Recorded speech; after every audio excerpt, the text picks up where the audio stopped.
April Jean Sorensen was born on March 26, 1980, to John and Sandy Larson in Albert Lea, Minnesota. April was described by loved ones as athletic, easygoing, and full of life. She enjoyed running, scrapbooking, spending time with family, snowmobiling, and being outdoors. She graduated from Albert Lea High School in 1998, where she was active in sports like basketball and volleyball.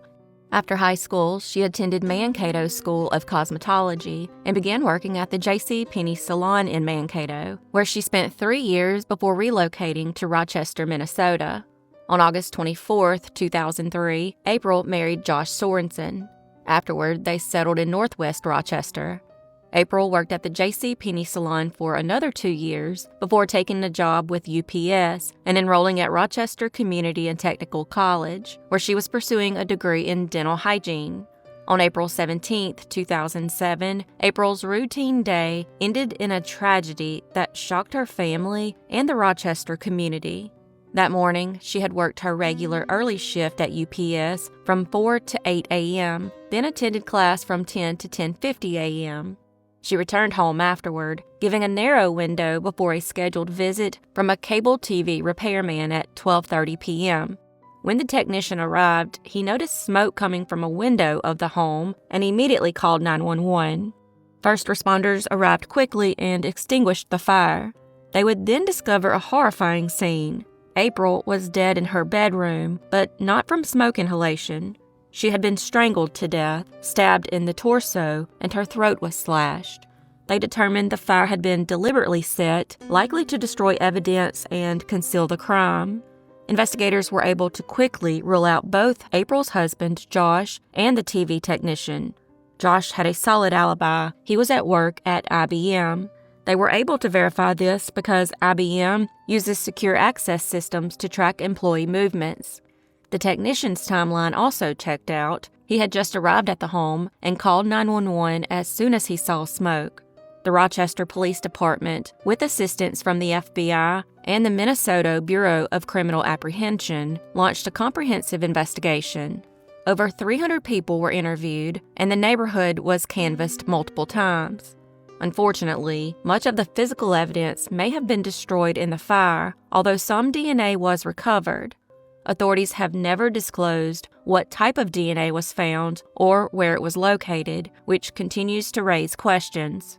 So far, there has been no match in national databases, but investigators remain hopeful that advancements in forensic science will one day identify April's killer. A behavioral profile of the suspect was developed with help from the FBI.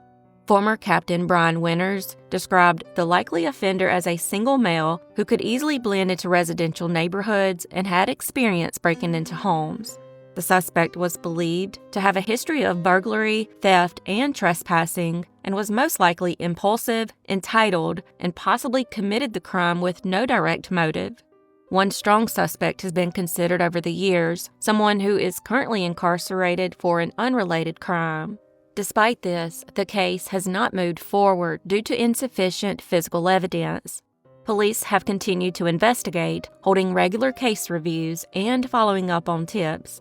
However, there are still individuals they have not been able to fully eliminate, including the incarcerated suspect. Speculation has circulated within the community and online. Some believe April may have been followed home from Rochester Community and Technical College that day. Her drive from the college campus to her home was only about 15 minutes, and some wonder if she was unknowingly targeted in the school parking lot. Others speculate that the killer may have been a stranger who was simply passing through the neighborhood, although that theory feels unsatisfying to many due to the calculated and violent nature of the crime. There is also speculation that the killer may have known April, possibly someone who had been infatuated or obsessed with her.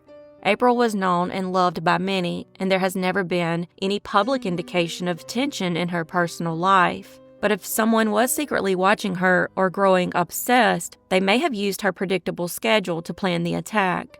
Some residents of the neighborhood even speculated about a squatter in an abandoned house nearby, but there is little evidence to support that theory and no verified records of such a house at the time. April's family has struggled with the lack of answers. Her sister, Holly Benkin, has spoken openly about the pain of not knowing who is responsible, saying it wouldn't make it better, but maybe it would help answer why or how or what really happened. In April's memory, her family created the April Sorensen Memorial Half Marathon and Relay, an annual event that runs from Albert Lea to Hayward, Minnesota. It stands as both a tribute to her life and a symbol of their commitment to justice. A $100,000 reward remains in place for information leading to the arrest and conviction of her killer. Despite the years that have passed, investigators continue to hope that the preserved DNA evidence, coupled with improving forensic technology, will someday bring April's killer to justice. April Sorensen was found murdered on April 17, 2007, and as of May 2025, this case remains unsolved.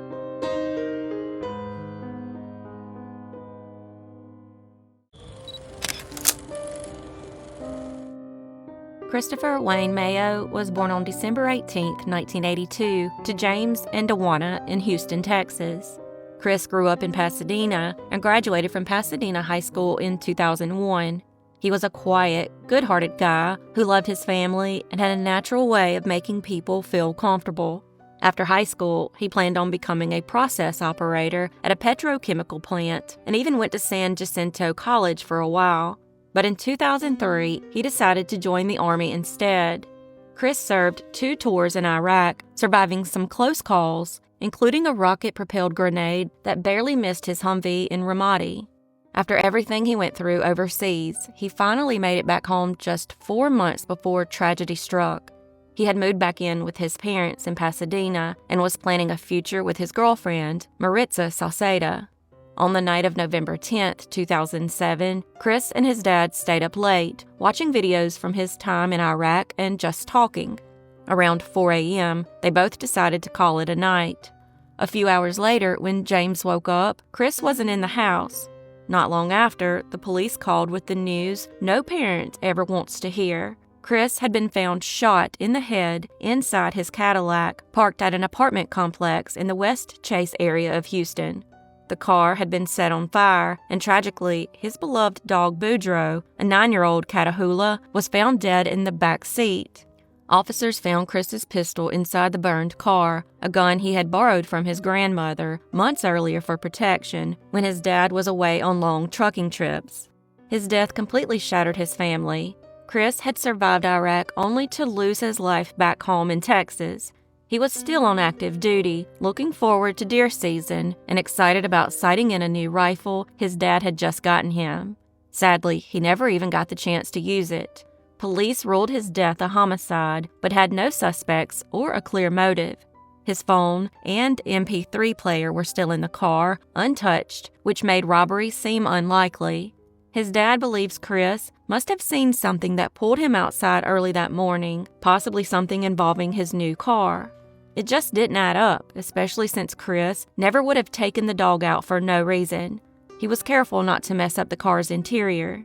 For Chris's parents, James and Dawana, the pain was overwhelming. They proudly showed Chris's medals and talked about the amazing young man he was.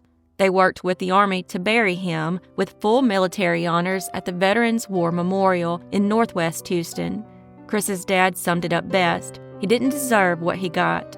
Chris was found murdered on November 10, 2007, and as of May 2025, this case remains unsolved.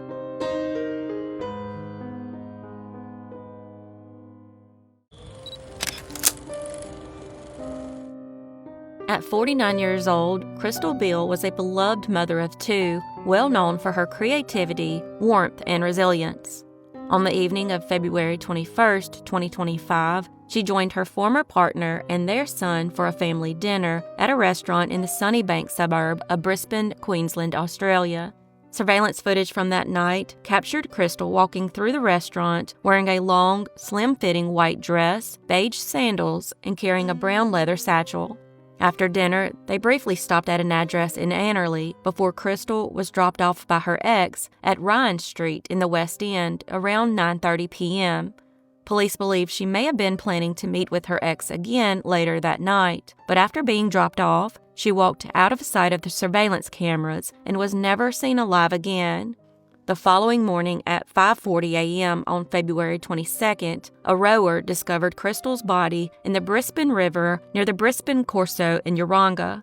It was estimated that she had been in the water for roughly 6 hours. Initially, her death was deemed non-suspicious due to the absence of obvious injuries. However, a post-mortem examination revealed she had been assaulted and dumped in the river.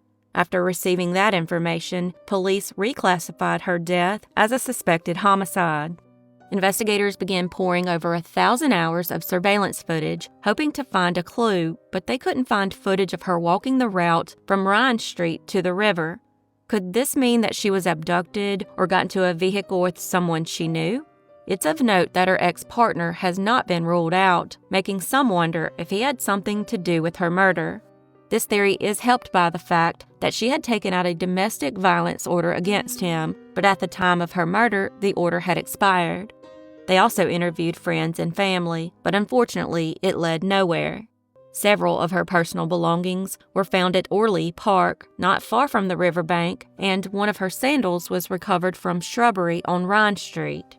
At this point, investigators are still awaiting the toxicology report and an official cause of death. Crystal's 22-year-old daughter, Charlie Rose Wagner, has been vocal about her mother's death and the lack of answers. In a heartfelt Instagram post, she described her mother as so unique, beyond intelligent, someone everyone wanted to be around. She firmly believes her mother was taken by the hands of someone else. Charlie has encouraged anyone who might have seen Crystal near Ryan Street or Orley Park between 9:30 p.m. on February 21st and 1 a.m. the next morning to contact police. Crystal's daughter also shared more about her mother's life and spirit. She said Crystal had worked in hospitality for many years, but was in the midst of carving out a new path as a painter and writer. Crystal Beale is the 14th Australian woman killed in 2025 and the 117th woman lost to violence since January 1, 2024.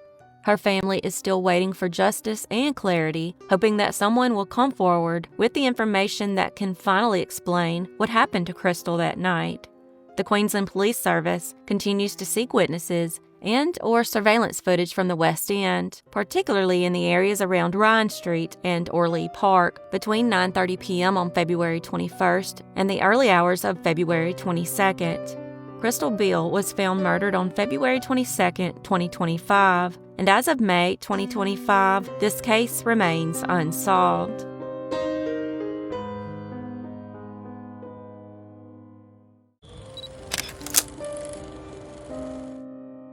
Max Philip Greenfield was born on April 3, 1992. At age 25, he was living in Brookings, Oregon with his mother. Max was described as gentle, quiet, kind, and dependable. He had a close relationship with his family, especially his sister Tanya. Though he faced some challenges in life, Max was always present for his loved ones. He didn't drive or own a vehicle and relied on family for support and transportation, but he was known to stay in regular contact and never went more than a day or two without checking in. On Friday, March 16, 2018, Max began his weekend by meeting Tanya at a local casino. They shared a drink, then returned home together, with Tanya dropping Max off at their mother's house. The following night, late on March 17th and into the early morning hours of March 18th, Max returned to the Lucky 7 Casino in Smith River, California, a place he visited regularly. Friends had picked him up from his mother's house and brought him there, just about 15 minutes from Brookings. Max spent some time hanging out at the casino, but was eventually asked to leave at around 1:50 a.m. for not having proper identification. Outside the casino, surveillance footage captured Max speaking with an unidentified white man. The two walked off the casino property together, heading south across the parking lot toward Highway 101. Approximately 18 minutes later, the other man returned alone. That was the last confirmed sighting of Max. He has never been seen or heard from again. Police later identified and questioned the man seen with Max. However, his identity has never been publicly released. The man claimed that he and Max went their separate ways after leaving the casino. Max's family has expressed skepticism about that account, and authorities believe more than one person may have knowledge of what happened that night. Max's cell phone was Wi-Fi only and had no data plan. Once it disconnected from the casino's network, there was no further electronic trace of him. His sudden disappearance and total silence were completely out of character. At the time he went missing, Max was about 6 feet tall, with brown hair, green eyes, and a pierced nose. He had a tattoo of a skeleton key on his left forearm. His father, who was seriously ill when Max vanished, passed away without ever learning what happened to his son. Max Greenfield disappeared on March 16, 2018, and as of April 2025, he remains missing, and this case remains unsolved.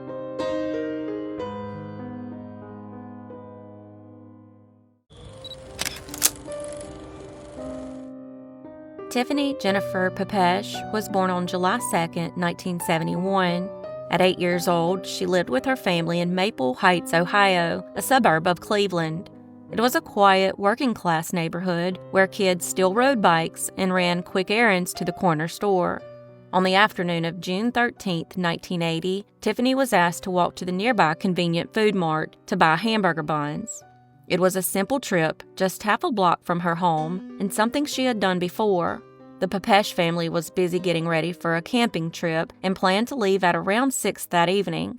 Tiffany left for the store at about 2:30 p.m., and by 2:45 p.m., she had been seen at the checkout counter by multiple witnesses.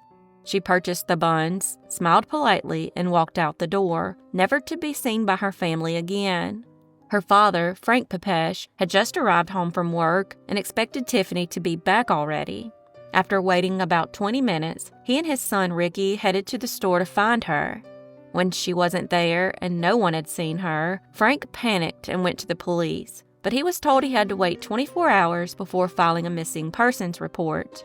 Refusing to accept that, he contacted the mayor, who intervened and pushed law enforcement to take action. That night, Tiffany's family and neighbors searched frantically, but found no trace of her. The police didn't begin their official search or interviews until the following morning. Tiffany's father was subjected to several long interrogations, but was quickly cleared. Her stepmother, Debbie, who had helped raise Tiffany since she was 4, also passed a polygraph test and was ruled out. Despite more than 600 volunteers, media coverage, and tips pouring in, no one could say where Tiffany had gone or what happened to her. A few days later, the Papesh family received a disturbing ransom note. It claimed Tiffany was being held and demanded $40,000 for her return. The letter included a lock of hair, and the family turned it over to the FBI. But according to Frank, the FBI never gave a clear answer about whether the hair belonged to Tiffany, and the note led nowhere. Early in the investigation, witnesses reported seeing Tiffany leave the store with a woman in her 50s who had short brown hair and may have been driving a blue car. That woman has never been identified. There was also a sketch released of a man believed to be involved in an attempted abduction of another young girl a year earlier, but that lead also faded without resolution. Then there was Brandon Lee Flagner, formerly known as Chico Virgilio Tenorio. He'd recently gotten out of prison for child molestation when he inserted himself into the case. He joined the search for Tiffany, tried to sell T-shirts and flyers with her face on them, and eventually even showed up at the Papesh home, uninvited and asking for donations. The family called the police and he was arrested. At the time, no one knew the full extent of his criminal history. In 1983, Flagner, then in prison in Texas for molesting multiple young girls, suddenly confessed to Tiffany's abduction and murder. His story was horrifying. He said he had followed Tiffany, kidnapped her, attempted to sexually assault her, and when she resisted, accidentally shot her in the head. He claimed to have dismembered her body, eaten part of it, and scattered the rest across the state. He also described a scar on her knee, a detail not publicly released. Over time, law enforcement began to take him seriously, but the confession soon unraveled. Flagner gave at least 30 different versions of events. Some contradicted each other completely. Eventually, he said he made it all up because he was about to be released from prison and wanted to remain locked up for sex offender treatment. Despite recanting, the state brought him back to Ohio to stand trial. Flagner's defense team pointed to his alibi. He had been working at Sta-Co, a factory in Creston, Ohio, over 50 miles from Maple Heights, until 2:36 p.m. on the day Tiffany disappeared. Since she was last seen at 2:45 p.m. and the search for her began around 3 p.m., Flagner wouldn't have had time to abduct her. Also, his time card was stamped, and his job required him to be one of 5 people running the production line. If he hadn't been there, the line wouldn't have worked, and his employer confirmed that it ran without issue that day. Plus, his coworkers disliked him and insisted they wouldn't have risked their jobs to punch him out. But none of them could recall seeing him at exactly 2:30 p.m., and the prosecution argued the time card could have been faked. In 1985, largely based on his confessions and past crimes, Brandon Lee Flagner was convicted of aggravated murder and kidnapping and sentenced to life in prison, plus 25 years. Several of his prior victims, some under the age of 10, testified about the threats and abuse they endured. Flagner, who later claimed to have sexually abused more than 400 girls, was painted as a dangerous predator. Still, many people close to the case, including Tiffany's father, Frank, before he passed, some detectives, and even her stepmother, Debbie, have serious doubts that Flagner was the one who took Tiffany, especially since there was no physical evidence linking him to her disappearance. There was no body, no weapon, no remains, and her belongings have never been recovered. In prison, Flagner converted to Orthodox Judaism and sued the state of Ohio over prison grooming rules after his beard and side locks were forcibly cut, claiming it violated his First Amendment rights. His case reached the Supreme Court, which let his lawsuit proceed but barred him from collecting damages. Tiffany's disappearance remains one of Ohio's most haunting cold cases. Despite national attention, a disturbing confession, and a controversial conviction, the truth of what happened to Tiffany that day remains unknown. Tiffany was 4 feet tall, 58 pounds with brown hair and blue eyes. She was last seen wearing navy blue shorts, navy blue tennis shoes, and a red t-shirt that read, "Let's face it, I'm cute." Tiffany Jennifer Papesh disappeared on June 13, 1980, and as of May 2025, she remains missing, and this case remains unsolved.